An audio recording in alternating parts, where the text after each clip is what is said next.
What actually happens when the discarded becomes the chosen? It's a pretty powerful thought, right?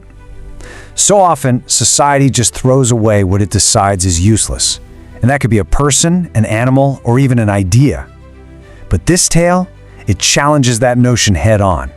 It really asks us to consider the hidden destiny of the rejected, kind of hinting at this profound, almost divine magic that steps in right when the world turns its back. All right, let's start with Section 1, the Cruel Master's Discard.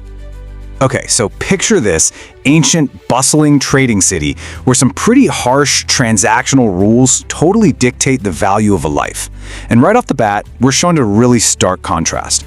On one side, we've got Salim bin Salam. He is this incredibly wealthy, arrogant merchant who owns hundreds of horses and camels. His whole philosophy is just ruthless. If an animal works, it eats. If it gets sick, it's out. Simple as that. Now, on the exact opposite end of the spectrum, we meet Zafar. He's a 50-year-old woodcutter, completely impoverished and barely scraping by to feed his family. But he possesses this deeply compassionate, spiritually rich heart. And this setup brings us to a really heartbreaking tragedy. So Salim owns this absolutely magnificent, powerful white horse named Shira. But one day, Shira slips into a deep ravine on a mountain path and completely shatters his hind leg. Now what's Salim's reaction? Total disgust. He outright refuses to waste a single morsel of food on a crippled animal. He literally orders his men to abandon this beautiful creature out in the desolate desert, just leaving them there, bleeding, starving, and surrounded by crows. It's a pretty chilling display of moral bankruptcy.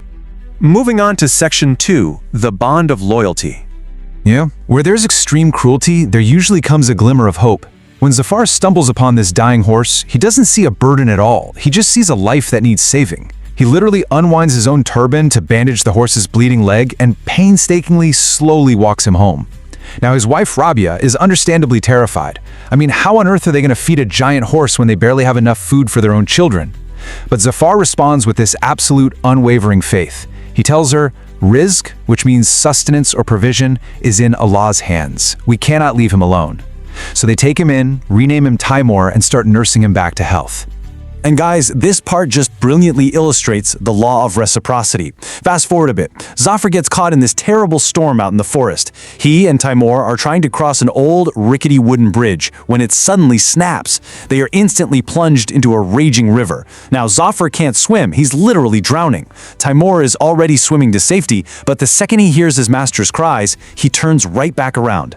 Completely ignoring the agonizing pain in his crippled leg, the horse swims back to Zafar, grabs his shirt with his teeth, and drags him all the way to the riverbank. That's the moment the bond is sealed forever. They aren't just master and beast anymore. They are brothers.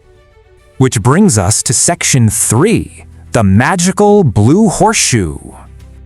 Now, as deeply touching as their bond is, reality sets in. Timur's leg is severely injured all over again from the river rescue. Zafar desperately needs money for medicine. He heads into the city and hears about a king's proclamation. Apparently, the royal horse is terribly ill, and the only known cure is this super rare blue grass found way up on the dangerous slopes of Kohe Kaf. The king is offering a massive reward for it. Naturally, Zafar sees this as his divine opportunity to finally heal Timur. But how is a poor guy on a crippled horse supposed to make such an impossible journey? Well, the answer actually comes from Timur himself. Back home, the horse starts obsessively scraping the ground with his broken leg. Zafar, trusting his friend completely, just grabs a shovel and starts digging. And what does he find? A rusted iron box buried in the earth. Inside is a glowing, magical blue horseshoe covered in ancient symbols, right alongside a mysterious map pointing straight to Kohe Kaf. It's this phenomenal, magical moment where destiny literally hands them the exact tool they need. Okay, Section 4, the journey to Kohe Kaf. So, Salim actually discovers their secret and tries to steal the horse back, leaving Zafar and Timur no choice but to make a run for it. The pacing of this sequence is just wild. First, at midnight, Zafar sneaks into Salim's stables, where Timur had been captured, and nails the blue horseshoe onto Timur's hoof. Instantly, this blue lightning surges through the horse, completely healing his leg on the spot. They burst right out of the stable. By dawn, they hit this terrifying red forest. A massive lion attacks them, but Timur, totally empowered by the magical horseshoe, spins around and kicks the beast away in a shower of blue sparks. Then, at noon, with Salim's armed men hot on their trail, they reach a bottomless chasm. Taking a total leap of faith, Timur jumps, and the horseshoe literally allows them to float through the air, touching down safely on the other side. Finally, by dusk, they make it to the slopes of Koakov and harvest the glowing blue grass. Let's look at Section 5, the King's Test.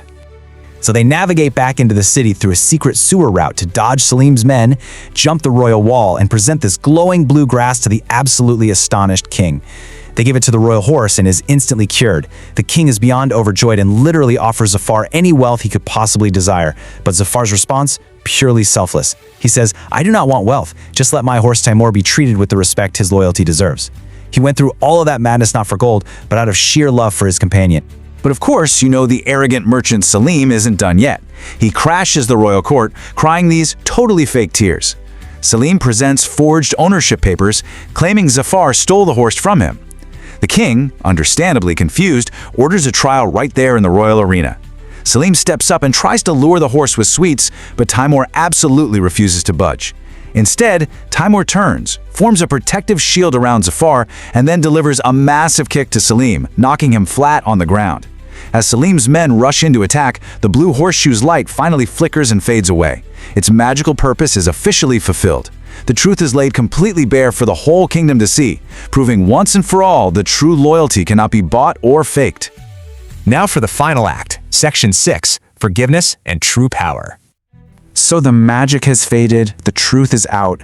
But what actually happens to our villain? Well, after his deceit is completely exposed, Salim's guards ditch him. Wandering completely alone in the dark forest, terrified and broken, the scent of his bleeding wounds draws out 3 massive, hungry lions. He is entirely cornered, basically facing the exact same terrifying, lonely death that he once condemned his horse to. In absolute desperation, he screams out into the darkness for help. And guess who hears him? Zafar. Even though he's injured himself, Zafar's heart just melts. He sends Timur right into the forest. The brave horse stands like a solid wall between those lions and his former abuser, successfully driving the predators away. Salim, just totally overwhelmed with shame and regret, falls at Zafar's feet, weeping, calling himself a monster. And Zafar replies so gently, saying, "Allah is the most forgiving. When truth stands with the weak, they become powerful." In that moment, Salim breaks his own sword, vowing never ever to be cruel again. This ultimate act of mercy really brilliantly illustrates the core philosophy of this whole tale. First, true strength lies in compassion, not the size of your bank account. Second, divine help, perfectly represented by that magical blue horseshoe, always favors those who show mercy to the helpless. Third, cruelty and arrogance will inevitably orchestrate your own downfall. And finally, number 4, forgiveness is the ultimate victory. Zafar didn't win by destroying Salim. He won by saving him and completely changing his heart. Which leaves us with one final, pretty heavy thought to chew on. If you were handed the absolute power to destroy your oppressor, someone who had been undeniably, terribly cruel to you, would you choose mercy instead? It's the ultimate test of character, and it's the very test that Zafar passed with flying colors. Thank you so much for joining me on today's Explainer. Keep learning, keep reflecting on these stories, and I'll catch you next time.